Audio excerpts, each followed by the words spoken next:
अस्सलामु अलैकुम वरहमतुल्लाहि वबरकातुहू। आज कुछ सवाल क्लियर करने जा रहे हैं जो रोज़मर्रा के मसले हमारे सामने आते हैं। जैसे कि मुर्दे को मिट्टी देने के बाद हाथ कहाँ धोए जाएं, घर में हाथ क्यों नहीं धोना चाहिए, क्या मैयत देखने के बाद अपना चेहरा धोना ज़रूरी है, और क्या मैयत को गुस्ल देने के बाद ख़ुद भी गुस्ल करना चाहिए, और मैयत को जिस लोटे से गुस्ल दिया वो लोटा घर के इस्तेमाल में ले सकते हैं या फिर उस लोटे का क्या किया जाए। और सवाल है कि कब्र के लिए तख्ते आए और कब्र पूरी तरह से ढकने के बाद दो एक तख्ता बच गया तो उसका क्या किया जाए, क्या उस तख्ते को भी कब्र में रख देना चाहिए। तो स्टेप बाय स्टेप इन सवालों को क्लियर करते हैं, ये मसले सुलझा देते हैं क्योंकि ये हमारे सामने आते रहते हैं। तो सबसे पहले बात करेंगे, किसी का इंतकाल हुआ, उसको देखने पहुँचे, अब मैयत का मुर्दे का चेहरा देखा, अब देखने के बाद हमें अपना चेहरा धोना चाहिए? जी नहीं धोना चाहिए, ये छूछात है। अगर इसको समझना कि चेहरा धोना चाहिए, हाथ पैर धो लेना चाहिए मैयत मुर्दा देख करके आ रहे हैं, तो ये गलत है, ऐसा नहीं करना चाहिए। शरीयत में यह इसका कोई मसला नहीं है। अब बात करें कि मैयत को गुस्ल देने के बाद खुद भी गुस्ल करना ज़रूरी है। हाँ, इसका मसला है शरीयत में कि गुस्ल देने के बाद जिस शख्स ने मैयत को गुस्ल दिया तो वो खुद भी गुस्ल कर ले, ये मुस्तहब है। अगर इसको ज़रूरी समझे तो ये जाहिलियत है, ये लाइल्मी की वजह है।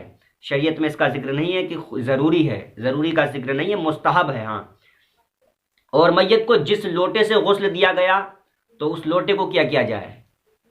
तो देखिए, उस लोटे को आप इस्तेमाल में ले सकते हैं, और कुछ लोग क्या करते हैं उसको गाड़ देते हैं मिट्टी में, और कुछ तो क्या करते हैं फ़कीर को दे देते हैं। ये भी छूछात है, लेकिन ऐसा शरीयत में कोई मसला नहीं है। इसको आप खुद के घर के इस्तेमाल में, वुज़ू के, पानी पीने के काम में ले सकते हैं।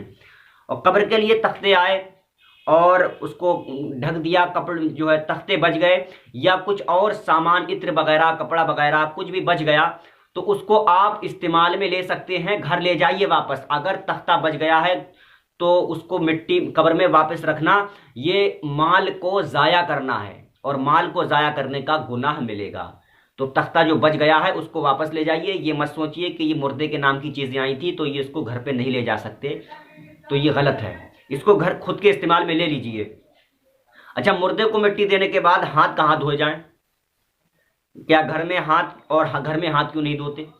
तो भाई, घर में हाथ क्यों नहीं धोते? घर में हाथ धोने से क्या घर में कोई परेशानी आ जाएगी?